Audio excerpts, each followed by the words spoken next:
ने। मेरी एक्चुअली आपसे बात नहीं हुई, आपके साथ हालात क्या बने और किस तरीके से आपने ये सारा कुछ फिर मैनेज किया, आपको जाना पड़ गया, आपको क्या कहा क्या जा रहा था आपको? देखिए इमरान भाई, लेवल्स ऑफ हरासमेंट होते हैं, डिफरेंट लेवल ऑफ हरासमेंट हैं। पहले फोन आएगा कि ये ट्वीट डिलीट कर दो, आप ये सब कुछ फेस करते रहते हैं। आप सहाफ़ी हजरात हैं, आप अच्छे तरीके से जानते हैं कि ये ट्वीट डिलीट कर दो, ये डिलीट कर दो, ये बोलो, ये ना बोलो। उसके बाद लोग आपको विजिट करते हैं, आके आपके पास आके बैठ जाते हैं कि सर आप ये गलत कर रहे हैं, ये मत बोलें, इसको इस तरह बोलें। उसके बाद फिर आपको मुख्तलिफ दफ्तरों में बुलाया जाना शुरू कर दिया जाता है। लेवल्स ऑफ हरासमेंट इंक्रीज किए जाते हैं आपकी रिजॉल्व को देखते हुए। अगर आप बाज नहीं आ रहे तो बाज तो इमरान भाई, मैं तो और आप जो है, हम हक सच की लड़ाई लड़े हैं। और मेरी तो आपको भी आपके माँ बाप ने यही सिखाया है। और हमारे मेरी माँ जो है, वालिद साहब की तो 95 में वफात हो गई थी। मेरी माँ तो जो है वो आर्डेंट सपोर्टर है हक और सच की। वो मैं तो उनके नाम से पे ट्वीटें भी करता रहता हूँ। और दरमियान में अगर मैं कोई जरा करने लगूं, जरा डिप्लोमेटिक बनने लगूं, तो मेरी उनसे बेइज्जती होती है कि तुम इंसान के बच्चे बनो, हक सच की बात करो। तो वो फिर मैं हक सच की बात तो मैं करता रहा, क्योंकि ये तो मैं आपको बताऊं, मैं आपको एक छोटी सी मिसाल देता हूं। मैं तोरखम पे, मैं वॉर जोन में था 2010 में। मेरे ऊपर 3 आईडीज हुई है, खुदकश हुआ जिसमें मैं जख्मी भी हुआ। अब ये मंगल बाग के इलाके में मैं वहां पे लड़ा था। 18 मेरे जब जवान शहीद हो गए मेरे अपने हाथों के अंदर, और मैंने उनको जब उतार दिया, और इतनी आईडीज के बाद तो फिर मैंने अपने विंग कमांडेंट खैबर राइफल को कहा कि सर मेरा विंग कहता है, और मेरे विंग नहीं दरबार में मुझे कहा कि क्या हमने खैबर राइफल की शहादतों का ठेका लिया हुआ है? पहले मीर अली, फिर बुनेर, और अभी बाड़े में हमें फेंक दिया है। Khyber rifle suppose to be in the main Khyber pass. मैंने जब उसको ये कहा तो उसने मेरा विंग ट्रांसफर कर दिया। 1 विंग से मुझे इधर भेजा, मैं 2 विंग कमांडर था, हमें तोरखम भेजा। तोरखम वालों को फोर्ट सैलब भेज दिया, बाड़े के अंदर।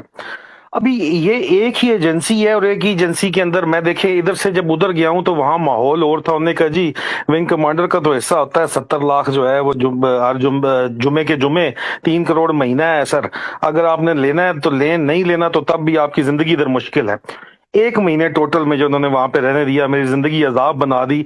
और जब मैं बहुत ज्यादा तंग आया और जब बहुत मशरा आया, तो मैंने अपनी माँ को कहा, मैं जानता था कि पैसे जो है बैंक में तो जाएंगे नहीं, पेटियों में जाएंगे। तो मैंने कहा जी सब कहते हैं कि सिस्टम से पंगा मत लो, यहाँ पे चल रहा है सिस्टम, अगवान ट्रांजिट ट्रेड रूट के ऊपर उधर जाता है माल, वहां से कंटेनर खुलते हैं, ट्रकों में लोड होते हैं, वापस अंदर आ जाते हैं। खैबर हाउस में इंतजाम पूरा चल रहा होता है, खासादार फोर्स उसको कंट्रोल करती है पॉलिटिकल एजेंट के अंदर। मैंने कहा जी ये चक्कर है, मैं यहाँ पे फंसा हुआ हूँ, मैं ऑलरेडी वॉर जोन से आया हूँ, बहुत ज्यादा जंग देख के आया हूँ, मैं अभी ये दोबारा मुझे फेंक देंगे वहां पे, मैं क्या करूं? मेरी माँ ने मुझे कहा कि बेटा पानी की बाल्टी भरी हो ना, तो उसमें कतरा अगर पेशाब का पड़ जाए तो बाल्टी पलीत हो जाती है। तू उस तरह करके तू रिजाइन दे दे। एंड दैट इज वेयर मैंने पहला अपना रिजाइन दिया। 5वां रिजाइन मेरा एक्सेप्ट हुआ, फुल एंड बैन। हम अपने एप्लीकेशन फॉर वॉलंटरी रिटायरमेंट को रिजाइन कहते हैं। तो 5वां रिजाइन मेरा एक्सेप्ट हुआ। और 5वें उसके बाद मुझे फुल एंड बेनिफिट 21 साल की सर्विस के साथ, फुल ऑनरेबल सर्विस के साथ मैं वहां से निकला। उन्होंने मुझे फिर भी कहा कि एक वॉर जोन काटोगे, तो सवात में मैंने आखिरी काटा उसके बाद फिर। तो उस पर कहने का मकसद ये है कि वालदा मेरी हमेशा से एक बहुत ड्राइविंग फोर्स रही है, हमेशा से मेरे पीछे।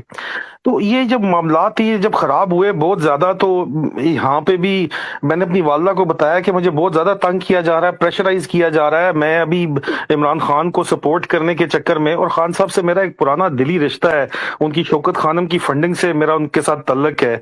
हम कुछ 3-4 दोस्त हैं जो सारी उम्र उनके साथ रहे, आज दिन तक जो है उनके करीब करीब रहे हैं।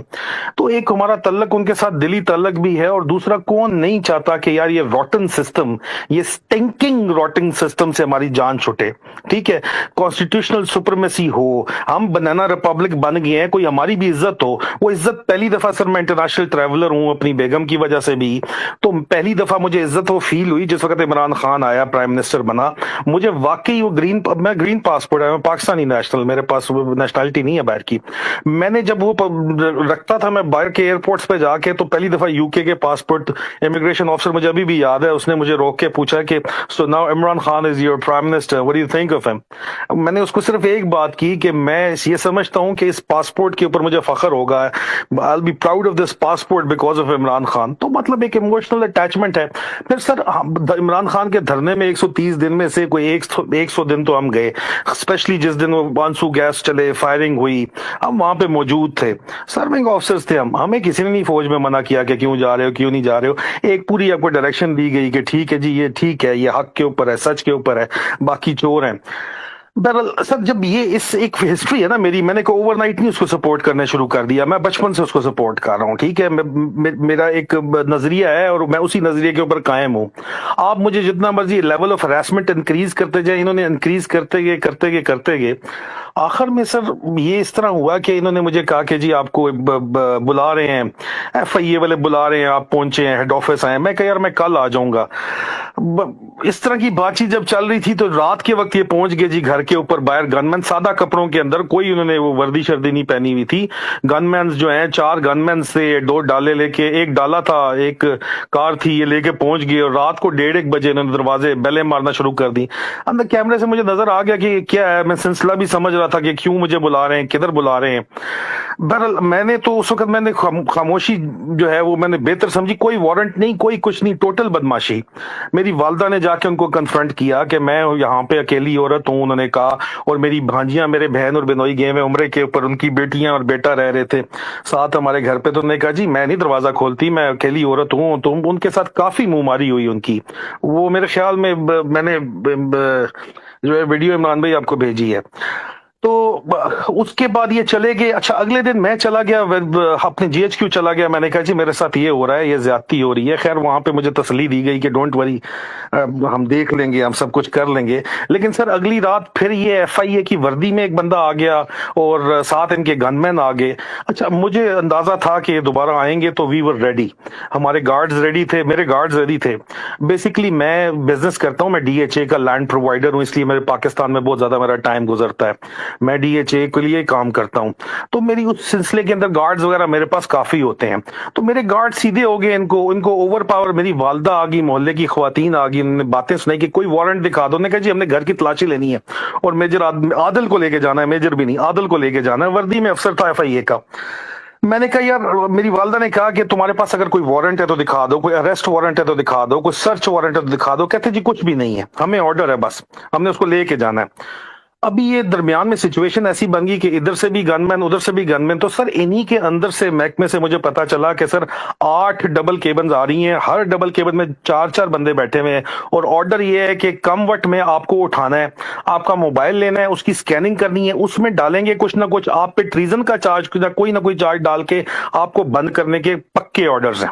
अगर आप निकल सकते हैं तो निकल जाए, नहीं तो आपका बचना नामुमकिन है। अल्लाह जानता है सर मैं किस तरह निकला हूं। मैं पिछले टेरेस के साथ कूद के, पिछली वाली साइड के साथ मैं फ्रंट के ऊपर ये रोला गोला चल रहा था, कोई क्रॉलिंग करता हुआ पिछले लॉन से मैं निकला हूं, वो प्रॉपर कमांडो एक्शन करके। पीछे जो है वहां पे मेरी गिराज के अंदर मेरी गाड़ी खड़ी हुई थी, वो मैंने निकाली और मैं इस्लामाबाद चला गया। मोबाइल्स मैंने पक्के ऑफ कर दिए। उसी वक्त मेरी बेगम को फोन मेरी वालदा ने किया कि जी ये हालात चले। बल्कि जब ये आए हैं तो मैं अपनी बेगम से बात कर रहा था और मैंने जो ही इनको देखा अंदर से कैमरे में कि वर्दी वाले हैं, FIA की वर्दी वाला है, तो मैंने बेगम को कहा कि FIA वाले फिर आ गए हैं। मैंने फोन बंद कर दिया अपने, मुझे पता था। वालदा मेरी तरावी पढ़ने गई हुई थी मस्जिद में, और वो भी पीछे इनको देख के गाड़ियां, उस वक्त तरावी खत्म हो रही थी तो ये वापस आ गई और इन्होंने इनको बुलाया। वो वीडियो भी मैंने शेयर की है जी, मेरी मिसेस ने भी शेयर की है।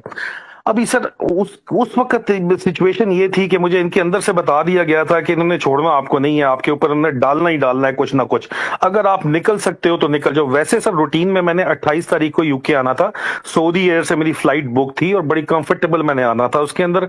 लेकिन उस वक्त रात ये हालात बने कि 3 घंटे के अंदर अंदर जो है मैंने टिकट, अगला एक दोस्त ने मुझे बुक करा के दिया और साथ उन्होंने बताया कि एयरपोर्ट में पता है इनको कि तुम्हारा बता दिया गया, अगर तुम जाओगे तो ये तुम्हें वहां पे करेंगे। नो स्टॉप लिस्ट पे कानूनी है, मेरा नाम डाल नहीं सकते थे, ECL पे नाम डाल नहीं सकते थे। सर अंदर से ही भाइयों ने मेरी मदद की, FIA के अंदर से ही भाइयों ने, मेरे अपने भाइयों ने मेरी मदद की और मुझे निकाला सर वहां से।